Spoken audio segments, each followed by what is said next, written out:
আসসালামু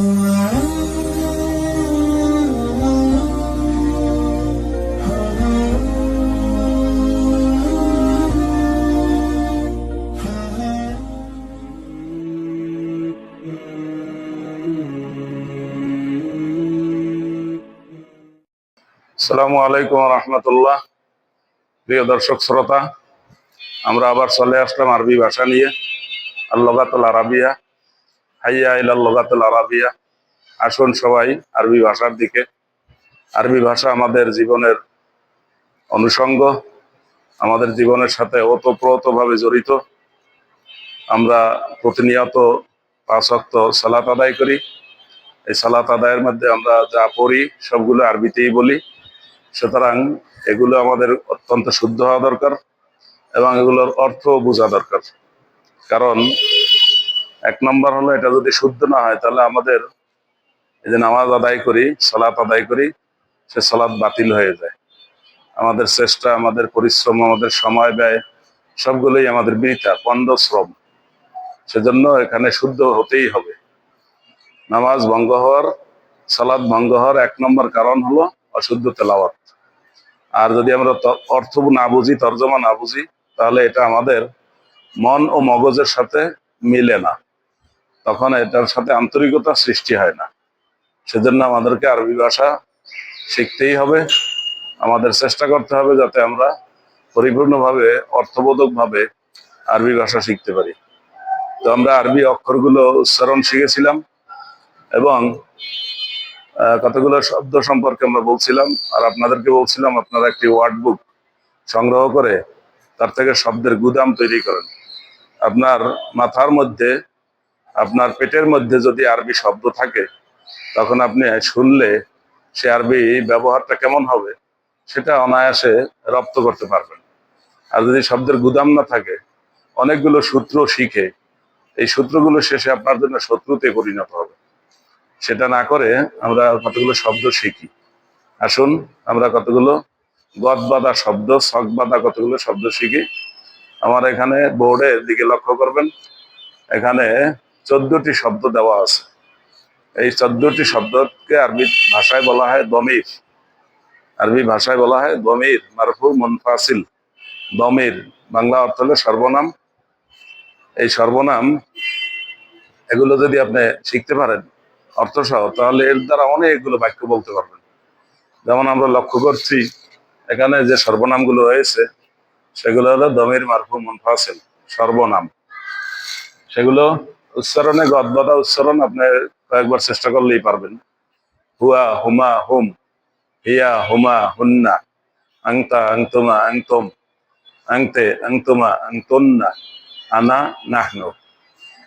গদবাদা আপনি তিনটা যদি একসাথে পড়েন তাহলে খুব সহজ হবে এবং মিল হবে। যেমন আমরা লক্ষ্য করছি এখানে আছে হুয়া, হুমা, হুম। এই তিনটা নামবাচক। নামবাচক আরবিতে বলা হয় গায়েব, মানে যিনি অনুপস্থিত তাকে উদ্দেশ্য করে বলা হয়। হুয়া অর্থ সে, মানে পুরুষ লোক যদি হয় তাহলে এই তিনটা ব্যবহার করা হবে। হুয়া সে, হুমা তারা 2 জন পুরুষ লোক, হোম তারা 3 জন বা বেশি পুরুষ লোক হলে বলতে হবে হোম। অনুরূপভাবে এর বিপরীত 3টা আছে মহিলাদের জন্য, নারীদের জন্য ব্যবহার করা হবে। সেটা হলো হিয়া, হুমা, হুন্না। হিয়া সে একজন, হুমা ওইটা আগেরটার মতোই, মাঝখানে যেটা আছে দুইটা একরকমই, আর শেষের বেলা হুন্না। হিয়া সে একজন মহিলা বা তিনি একজন মহিলা, হুমা তারা 2 জন, হুন্না তারা সকল। 3 জন বা অনেক হলে, আরবি ভাষায় আপনারা মনে রাখবেন, আরবি ভাষায় 1 জন হলে 1 বচন, আর 2 জন হইলে দ্বিবচন, আর 3 জন হইলে বহু বচন। আরবি ভাষায় বহু বচন হলো 3 হলে, 2-এ বহু বচন হয় না। বাংলা ইংরেজিতে 2-এ বহু বচন হয়, কিন্তু আরবিতে হয় না। তো আমরা এগুলো দেখলাম এখানে হুয়া, হুমা, হুম সে একজন, তারা 2 জন, তারা সকল। হিয়া, হুমা, হুন্না সে একজন মহিলা, তারা 2 জন মহিলা, তারা সকল মহিলা। এটা নাম পুরুষ, যেটাকে আমরা বলবো আরবিতে গায়েব, অদৃশ্য বা অনুপস্থিত। এরপরে বাকি আবার 6টা, আংতা, আংতুমা, আংতুম, আংতে, আংতুমা, আংতুন্না। এখানেও আছে 6টা, 3টে পুরুষের এবং 3টে নারীর। আংতা তুমি বা আপনি একজন, আংতুমা তুমি বা তোমরা দুইজন, তোমরা দুইজন বা আপনারা দুইজন, আর আংতুম আপনারা তিনজন বা বেশি, বা তোমরা তিনজন বা বেশি। তাহলে আন্তা তুমি একজন, আংতুমা তোমরা দুইজন, আংতুম তোমরা সকল। পুরুষের ক্ষেত্রে এই তিনটা ব্যবহার হবে। ঠিক তার বিপরীতে আংতি, এটা বলা হবে নারীদের ক্ষেত্রে। তুমি একজন মহিলা, মহিলাকে উদ্দেশ্য করে বললে। আর আংতুমা দুইজন, এটাও কিন্তু ওই আগের তার মাঝখানে যেটা আছে দুইজনের জন্য, সেটা আর এটা একরকম। আগে যেরকম ছিল হুমা, এখানেও একটা হুমা, দুইটাই একরকম। এখানেও আংতুমা একরকম, আংতুন্না তোমরা সকল পুরুষ। তা এটা হলো হাওদের, বাংলায় বলা হয় মধ্যম পুরুষ, আর ইংরেজিতে বলা হয় ফার্স্ট পার্সন সেকেন্ড পার্সন, এটাকে বলা হয় সেকেন্ড পার্সন। আর ফার্স্ট পার্সন হলো শেষে, আর থার্ড পার্সন এটা হলো প্রথমটা। আরবিতে আসছে থার্ড পার্সন থেকে শুরু, third person, second person, first person. আরবিতে বলা হয় গায়েব, হাওদের, মুতাকাল্লিম। মুতাকাল্লিম মানে যিনি কথা বলেন, বক্তা। তো সেটা হলো কি আনা নাহনু, আনা আমি একজন, পুরুষ মহিলা যে কেউ বলতে পারবে। নাহনু আমরা সকল, পুরুষ মহিলা যে কেউ বলতে পারবে। এটা হলো উত্তম পুরুষ, এটা হলো ফার্স্ট পার্সন। বাংলায় বলা হয় উত্তম পুরুষ। অর্থাৎ ব্যক্তিকে বাংলা ব্যাকরণে পুরুষ বলা হয়েছে। নাম পুরুষ, মধ্যম পুরুষ, উত্তম পুরুষ, অথবা উত্তম পুরুষ, মধ্যম পুরুষ, নাম পুরুষ। আরবি ভাষায় বলা হবে গায়েব, হাওদের, মুতাকাল্লিম। গায়েব হলো থার্ড পার্সন, হাওদের মধ্যম সেকেন্ড পার্সন, আর মুতাকাল্লিম ফার্স্ট পার্সন। তোমরা এগুলা বারবার একটু পরে পরে মুখস্থ করে নিলে এগুলো ব্যবহার দেখবেন অনেক জায়গায়, আপনি কোরআনে পাবেন, হাদিসে পাবেন। হুয়া, হুমা, হুম, হিয়া, হুমা, হুন্না, আংতা, আংতুমা, আংতুম, আংতে, আংতুমা, আংতুন্না, আনা, নাহনু। এভাবে আপনি কয়েকবার প্র্যাকটিস করলেই পারবেন এবং অর্থ ঠিক করবেন। যেমন আপনি বলতেছেন হুয়া, হুয়া রজুলুন, সে একজন পুরুষ। হুয়া তিলমিজ, সে একজন ছাত্র। হুমা তিলমিজানে, তারা দুইজন ছাত্র। হুমা রজুলানে, তারা দুইজন পুরুষ। হোম রিজাল, তারা সকলে পুরুষ। এভাবে করে একজন মহিলাকে যখন বলবেন তখন বলবে হিয়া ইমরা, হিয়া ইমরাতুন, হুমা ইমরাতান, তারা দুইজন মহিলা। হুন্না নিসা, তারা সকল মহিলা। এরপর আপনি যদি বলেন আন্তা তুমি বা আপনি, আংতা ইমামুন, আপনি একজন ইমাম। আন্তা তেলমেজ, আপনি একজন ছাত্র, তুমি একজন ছাত্র। আন্তা রাজুল, তুমি একজন পুরুষ। এভাবে বলা যাবে। আংতুমা দুইজন, দুইজনকে বলবেন আংতুমা রজুলান, আংতুম রিজাল, তোমরা সবাই পুরুষ। এরপর আবার মহিলাদের উদ্দেশ্যে বলবেন আংতি, আংতি উখতি, আপনি আমার বোন। আংতুমা উখতান, আপনারা দুইজন আমার বোন। এভাবে বলতে পারবেন আংতুন্না আখাওয়াত, আপনারা সবাই আমার বোন। এভাবে আনা দিয়ে ব্যবহার করবে। আনা রজুলুন, আমি একজন পুরুষ। আনা তিলমিজ, আমি একজন ছাত্র। আনা তালিব, আমি একজন অনুসন্ধানকারী। আনা মুদাররিস, আমি একজন শিক্ষক। নাহনু মুদাররিসুন, আমরা সবাই শিক্ষক। নাহনু মুসলিমুন, আমরা সবাই মুসলমান। এভাবে আপনি আরবি বলার কয়েকটা শব্দ দিয়ে একটা শব্দের সাথে একটা যোগ করলেই একটা বাক্য হয়ে যায়। এভাবে প্র্যাকটিস করলে আপনি মোটামুটি তাড়াতাড়ি পারবেন। এবং এই শব্দগুলো, এই যে 14টা শব্দ আপনি পেলেন, দমির, মারফু, মুনফাসিল যাকে বলা হয়, এই নামে কেন অভিহিত করা হয়েছে সেটা আমরা আরো পরে বলবো। আগে আমাদেরকে এগুলো মুখস্থ করে নিতে হবে এবং রপ্ত করতে হবে, বারবার পরে পরে উচ্চারণ করতে হবে। এগুলোই আমরা কোরআনের মধ্যে অনেকবার ব্যবহার পাবো।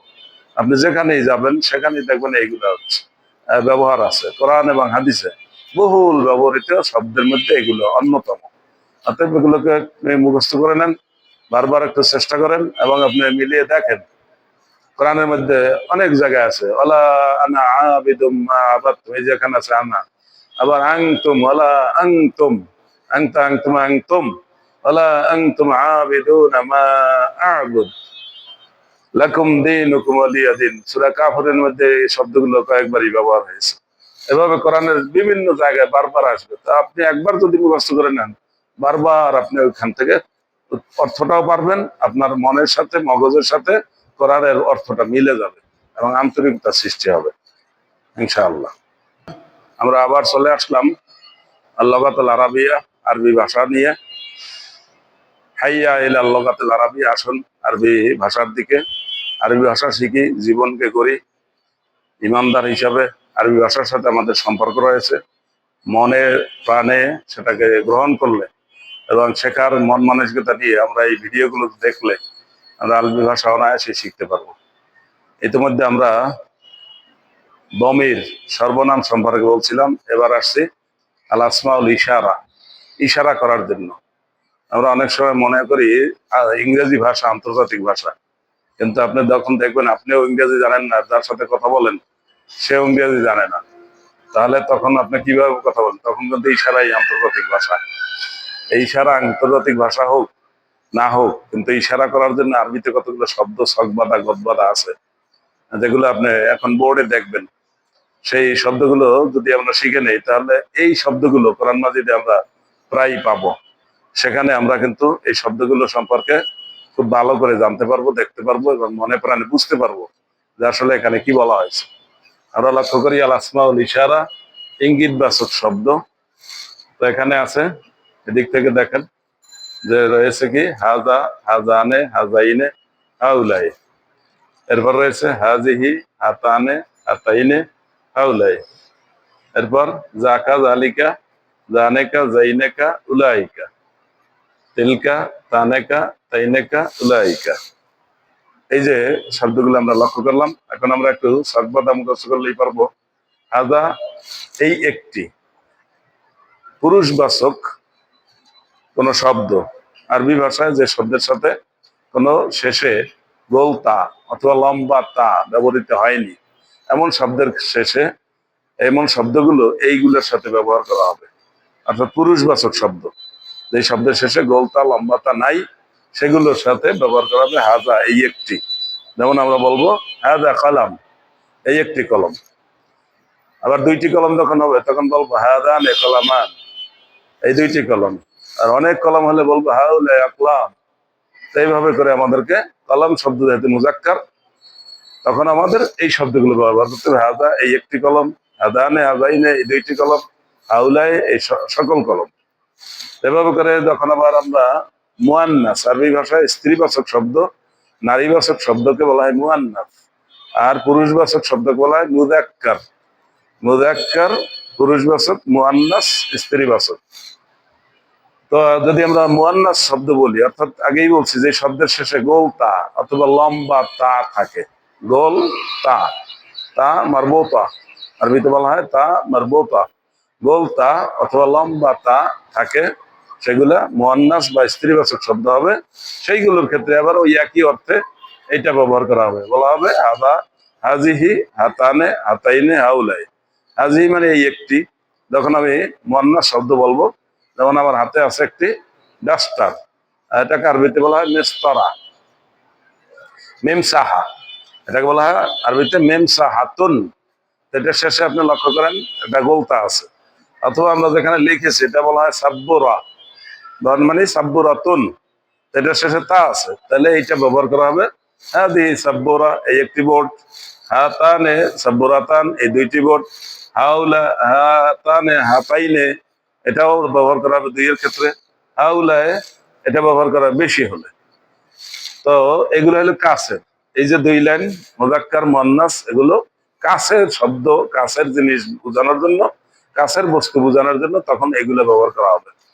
কিন্তু যখন আমরা দূরে চলে যাব, তখন আবার ওইভাবে দুই ভাগ, একটা মুযাক্কারের জন্য, একটা মুয়ান্নাসের জন্য। দূরে যখন বলবেন তখন মুযাক্কারের ক্ষেত্রে বলবেন যাকা অথবা যালিকা, তার মানে ওই একটি, ওই দূরের, ওই যাকা মসজিদ, ওই একটি মসজিদ, যাকা কলম, ওই একটি কলম, যাকা কিতাব, ওই একটি কিতাব, বই, জানেকা যাইনেকা, জানেকা যাইনেকা, দুইটি হলে তখন এই দুইটা ব্যবহার করা হবে। উলাইকা, দুই ক্ষেত্রেই একরকম, উলাইকা মুযাক্কারের ক্ষেত্রেও, মুয়ান্নাসের ক্ষেত্রেও উলাইকা। আগেরটাও হাউলায় মুযাক্কারের ক্ষেত্রে, হাউলায় মুয়ান্নাসের ক্ষেত্রে, এগুলোর মধ্যে কোনো পার্থক্য নেই। তো যদি দূরের বস্তু দেখানো হয় তখন মুযাক্কারের ক্ষেত্রে যাকা, জানিকা, যাইনেকা, উলাইকা।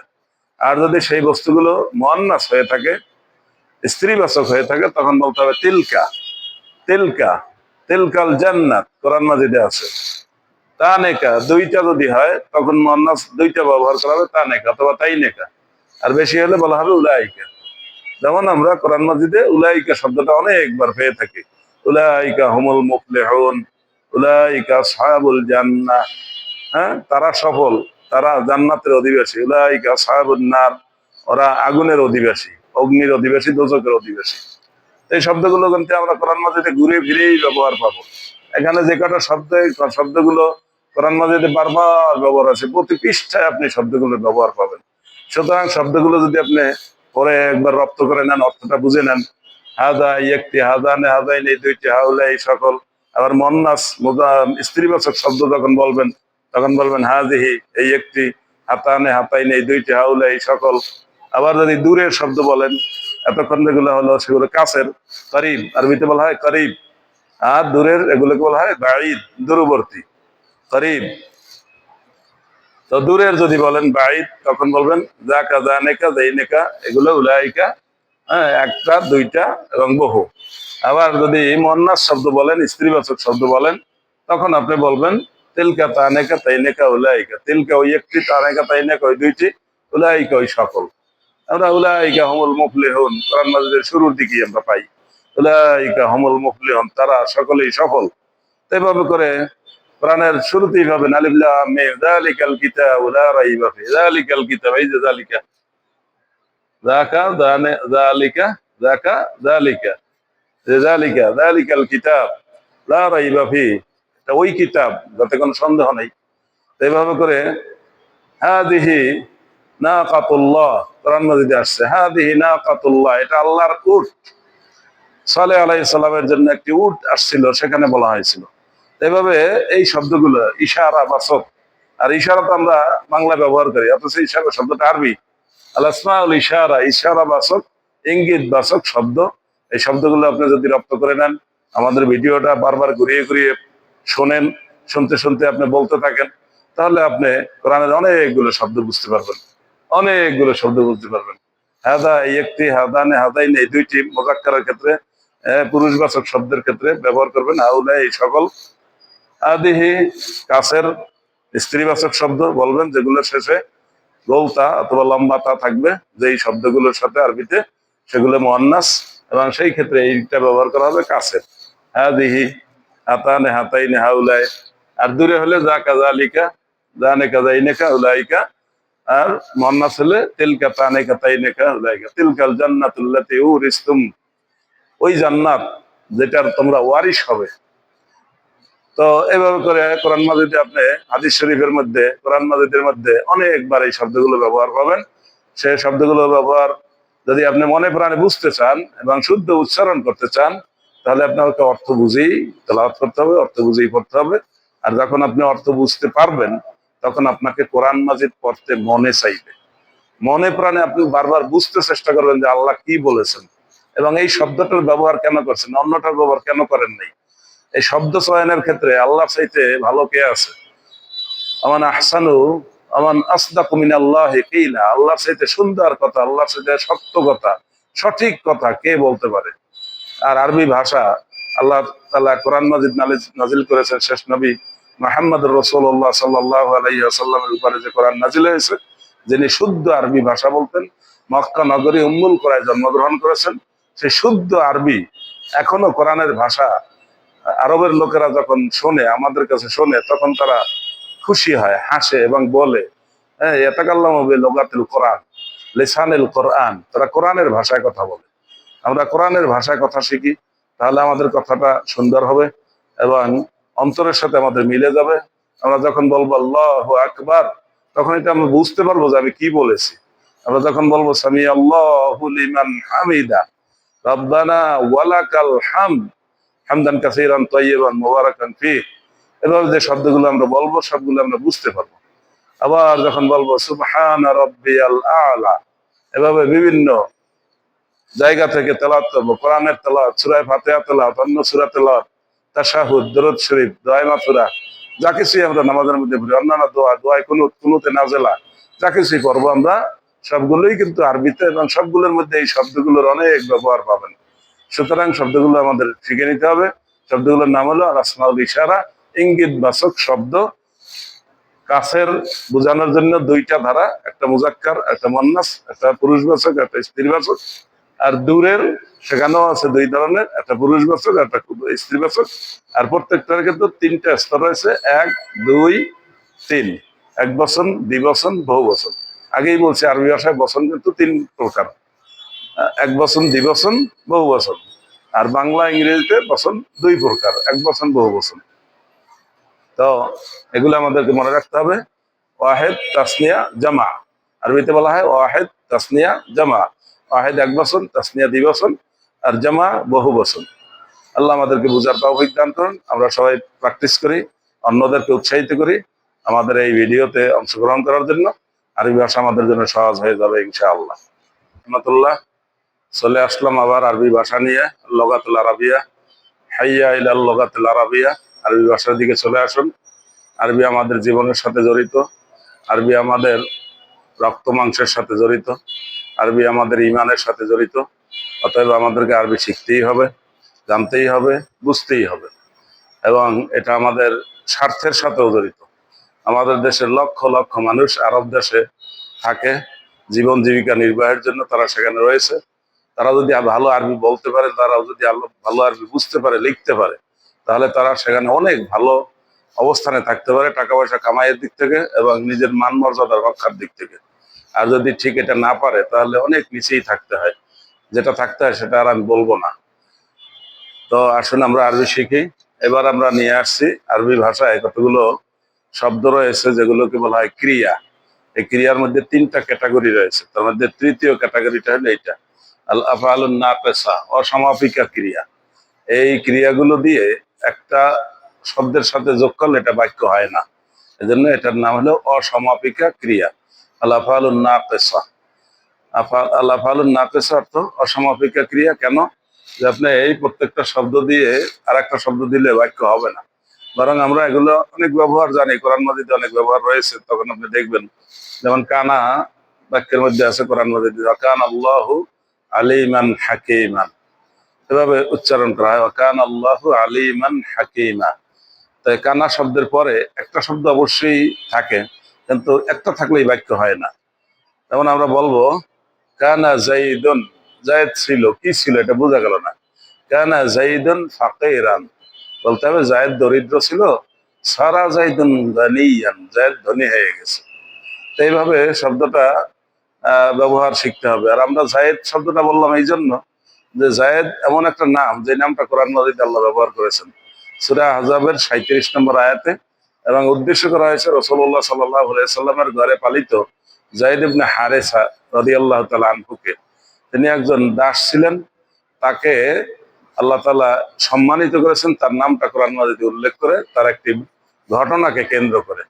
এই একজন সাধারণ মানুষের নামই কোরআন মাজিদে আছে, এবং একজন সাধারণ সাহাবীর নামই কোরআন মাজিদে আছে। হয়তো সেজন্যই আমরা জায়েদ শব্দটা বেশি ব্যবহার করি। তা আসুন শব্দগুলো দেখে নেই। আল আফআলুন নাকিসা, অসমাপিকা ক্রিয়া। যেই ক্রিয়াগুলো একটা শব্দের সাথে যোগ হলে বাক্যটা পরিপূর্ণ হয় না, বরং আরো একটা শব্দ দরকার হয়। শব্দগুলো কি কি?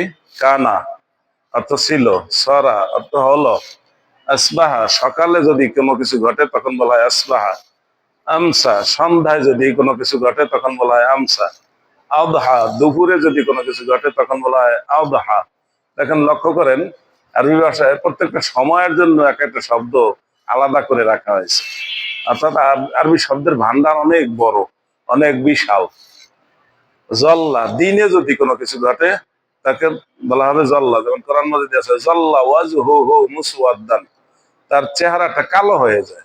আপনারা শুনে আশ্চর্য হবেন, এই ঘটনাটা বলা হয়েছে সূরা নাহলের ভিতরে 58 নম্বর আয়াতে।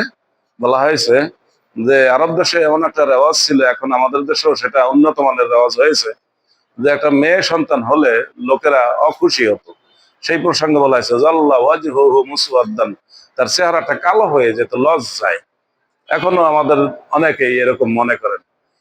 এই অবস্থা থেকে আমাদেরকে ফিরে আসতে হবে, কারণ ছেলে মেয়ে জন্ম হওয়া, কি জন্ম হবে, কে জন্ম বাঁচবে, কে বাঁচবে না, কে পূর্ণাঙ্গ হবে, কে বিকলাঙ্গ হবে, কে মেধাবী হবে, কে মেধাহীন হবে, এগুলো সিদ্ধান্ত আমাদের না। এগুলো সিদ্ধান্ত যিনি সৃষ্টি করেন তার। অতএব আমরা আল্লাহর সৃষ্টির ব্যাপারে কোনো দ্বিমত করব না, কোনোটাকে ছোট মনে করব না, খাটো মনে করব না, অবজ্ঞা করব না, অপমান করব না। এবং তাকে হেও করব না। তো জল্লা ওয়াজহুহু মুসওয়াদান, তার চেহারাটা কালো হয়ে যায়, যেটা বলছিলাম। আবার যদি রাতে কিছু ঘটে সেক্ষেত্রে বলা হয় বাতা। এরপর কতগুলো শব্দ আছে এখানে, সবগুলো সবসময় থাকা অর্থে। মাফাতা, মাদামা, মা বারিহা, মা জালা, মাংফাক্কা, সবগুলো সবসময় থাকা অর্থে। তার মানে কোনো সময় দূর হয় না। মা জালা, দূর হয় নাই, তার মানে সবসময় থেকেছে। এই অর্থে এই সবগুলো ব্যবহার হয়। কোরআন মাজিদে এটা আছে, মা দামা কোরআন মাজিদে ব্যবহার আছে। তারপর মা জালার ব্যবহার আছে। লাইসার ব্যবহার তো কোরআন মাজিদে অনেক আছে। লাইসা তো না, মানে নেগেটিভ বোঝানোর জন্য লাইসা শব্দ ব্যবহার করা হয়। আলাইসাল্লাহু বিআহকামিল হাকিমিন, সূরা ৩ এর মধ্যে আমরা পড়ে থাকি। লাইসা মানে না, নাবোধক, নেগেটিভ বোঝানোর জন্য লাইসা ব্যবহার করা হয়। আর এই শব্দগুলো, সবগুলো শব্দ এরপরে দুইটা শব্দ লাগবে। দুইটা শব্দ না হলে বাক্যটা পরিপূর্ণ হবে না। এই জন্য এগুলোকে বলা হয় আফাল নাকাসা, অসমাপিকা ক্রিয়া। একটা ক্রিয়া মানে এটার পরে একটা শব্দ দ্বারা বাক্য পূর্ণ হয় না। তো এগুলোর অর্থ আমরা জেনে নেই। কানা অর্থ ছিল, সরা, এক অবস্থা থেকে আর অবস্থায় পরিণত হলে সেটাকে বলা হয় সরা হলো। আসবাহা সকালে হলো, আমসা সন্ধ্যা হলো, আধা দুপুরে হলো, জল্লা দিনে হলো, বাতা রাতে হলো, মা দা মাফাতা, মাদামা, মা বারিহা, মাঝালা, মানফাক্কা, সবসময় রইলো বা সবসময় থাকলো, অথবা কখনো দূর হলো না, এই অর্থে সবগুলো ব্যবহার হয়। আর লাইসা মানে না। তো আমরা এই বাক্যগুলোর ব্যবহার করার মধ্যে পাবো আকান আল্লাহ আলিমান হাকিমা। হ্যাঁ, তারপর আসবাহ, আসবাহতুম বিনিআমাতিহি ইখওয়ানা। এরপর আমসা, আধা, জল্লা, কোরআন মাজিদের আয়াত আগেই বলছিলাম। হাদিস শরীফে বাতা, আইনা বাতাত ইয়াদুহু, রাতে তার হাত কোথায় ছিল, ঘুমান্ত অবস্থায় তার হাত কোথায় ছিল। আর মাফাতা, মাদামা, এগুলো কোরআন মাজিদে ব্যবহার আছে। আমরা সবগুলোই পাবো। লাইসার ব্যবহার অনেক আছে, এগুলো আমরা ব্যবহার পাবো। আর এইগুলো যদি আমরা একবার রপ্ত করে নিতে পারি, একবার মুখস্থ করে নিতে পারি, একবার আমাদের অন্তরে গেঁথে নিতে পারি, কোরআন মাজিদে অনেকবার এগুলোর ব্যবহার পাবো। এই ব্যবহারগুলো তখন আমাদের মনে প্রাণে মিলে যাবে। আরবি ভাষাটা আমাদের জন্য সহজ হয়ে যাবে। হ্যাঁ, যেমন আমরা কানার ব্যবহার অনেক জায়গায় পাবো। ইন্নাও কানা, হ্যাঁ, ফাহিশাতাও ওয়া মাক্তা সাবিলা। তারপর ফাসাব্বিহ বিহামদি রাব্বিকা ওয়াস্তাগফিরহু ইন্নাহু কানা তাওয়াবা। এই যে কানার ব্যবহার অনেক জায়গায় আছে। এই সবগুলো সারা শব্দটা একটু ঘুরিয়ে আবার ব্যবহার আছে। হ্যাঁ, সারাত মাসি, ইয়াসিরু বা সিরতুম, এরকম শব্দ ব্যবহার হয়। তো আমরা শিখলাম আলাফালুন নাকিসা, অসমাপিকা ক্রিয়াগুলো, এগুলোর আলাদা একটা নাম। তাহলে এগুলো অসমাপিকা যদি হয়, তাহলে সমাপিকা ক্রিয়াও কিছু আছে। আমরা পরবর্তী পর্বে সেটা নিয়ে আসবো ইনশাল্লাহ। আপাতত আমাদের এই অসমাপিকা ক্রিয়াগুলো একটু খেয়াল করবেন, বারবার রপ্ত করবেন, ভিডিওটা বারবার ঘুরিয়ে ঘুরিয়ে দেখবেন এবং বারবার শেখার চেষ্টা করবেন। আস্তে আস্তে হয়ে যাবে ইনশাল্লাহ। আরবি ভাষা আমাদের জীবনের সাথে জড়িত, আমাদের ইমানের সাথে জড়িত, আমাদের স্বার্থের সাথে জড়িত। আসুন আমরা সুন্দরভাবে আরবি ভাষা শিখি এবং অন্যদেরকে শিখার জন্য উৎসাহিত করি। আমরা নামাজে মনোযোগের সাথে নামাজ পড়ার জন্য আমাদের আরবি ভাষা দরকার। আল্লাহ আমাদের তৌফিক দান করুন। هذا ما عندي والعلم عند الله سبحانك لا علم لنا إلا ما علمتنا إنك أنت العليم الحكيم. سبحانك اللهم وبحمدك أشهد أن لا إله إلا أنت أستغفرك وأتوب إليك والسلام عليكم ورحمة الله.